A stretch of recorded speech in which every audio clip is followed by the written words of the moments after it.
नमस्कार मित्रांनो, पुन्हा एकदा स्वागत आहे माझ्या चॅनलवर। आजचा जो व्लॉग असणार आहे तो आम्ही जिथे राहतो परळजा महाराज, जे तुम्ही पाठपूजनवाला व्लॉग पाहिला त्याची लिंक आय बटनवर देतो। तर आमच्या गणपतीचं आगमन आहे, तर जी काय मजा मस्ती होणार, जे काय असणार म्हणजे कसं आम्ही गणपती आणतो कसं सगळं असतं ते सगळं दाखवणार आहे। तर आपलं परळजा जो महाराज आहे तो गणसंकुल या स्टुडिओमध्ये आहे, कृष्णल आर्ट स्टुडिओ। आमचे मूर्तिकार आहेत अरुण दत्ते। तर गेले 5-6 वर्ष आमची मूर्ती तेच बनवतात, एकदम सुंदर मूर्ती बनवतात। तर जवळपास हा मिल परिसर आहे आणि राईटला त्या साईडला आपला परळजा महाराजा आहे। थोडं फायनल टचअप वगैरे चालू आहे, तर मग आता नंतर चांगलं गणपती जेव्हा बाहेर निघेल तर बरोबर मी चांगले फुटेज काढूनच टाकीन। संध्याकाळचे 5:15 वाजलेले आहेत आणि अजून इथे गर्दी जमली, अजून गणपती बाप्पा निघाले नाही। गेटच्या बाहेर सगळे आतुरतेने वाट बघतात आहे आणि सगळे निळ्या टी शर्टमध्ये आमची पोरं आहेत। तर अजून एक 15-20 मिनिटात निघालं पाहिजे। वरती लेफ्टला परळ पुणेरीवाले आहेत आणि राईटला बँजोवाले थांबलेत राधेकृष्ण। ऑलमोस्ट आता आपले देवबाप्पा बाहेर निघतात आहे। तर यावर्षीचा जो आपला कॉन्सेप्ट आहे शंकर देवाचा आहे, बालमूर्ती आहे, शंकर देवांवर आपले गणपती बाप्पा आहेत। तर ऑलमोस्ट संध्याकाळचे 6 वाजत आले, थोडा उशीर झाला आहे सगळं टचअप वगैरे करा।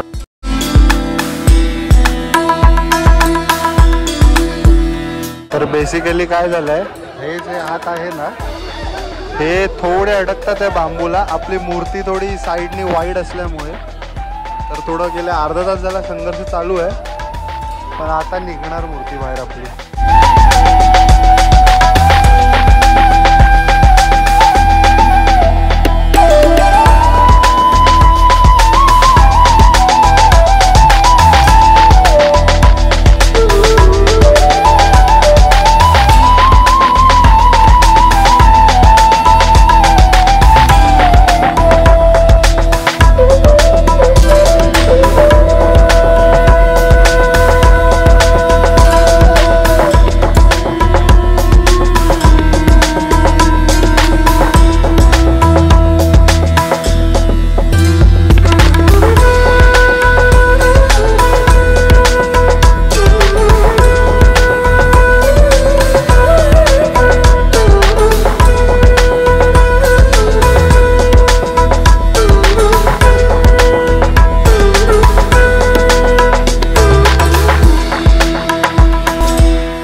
आपला गणपती दरवर्षी या साईडनी जातो, यावर्षी घुसत नाही तर परत पुढच्या साईडनी आम्ही आत टाकतोय।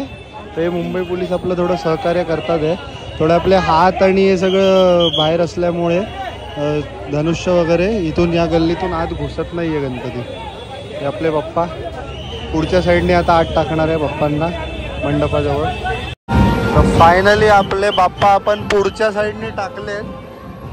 आरामात मागे अडकलेलं डमरूचा हात आणि राईटला ते नाग आहे शंकर देवांच्या डोक्यावर, ते अडकत होतं म्हणून या साईडने टाकलाय आम्ही. गणपती बाप्पा आले आपल्या मंडपात. आजचा दिवस संपला, आगमन सोहळा पण संपला. जर तुम्हाला व्हिडिओ आवडली असेल माझी आमचं आगमन परळच्या महाराजाचं हे बघा, तर व्हिडिओला लाईक शेअर सबस्क्राईब करा. मी ब्लॉग इथेच एंड करतो. भेटू परत पुढच्या ब्लॉगमध्ये.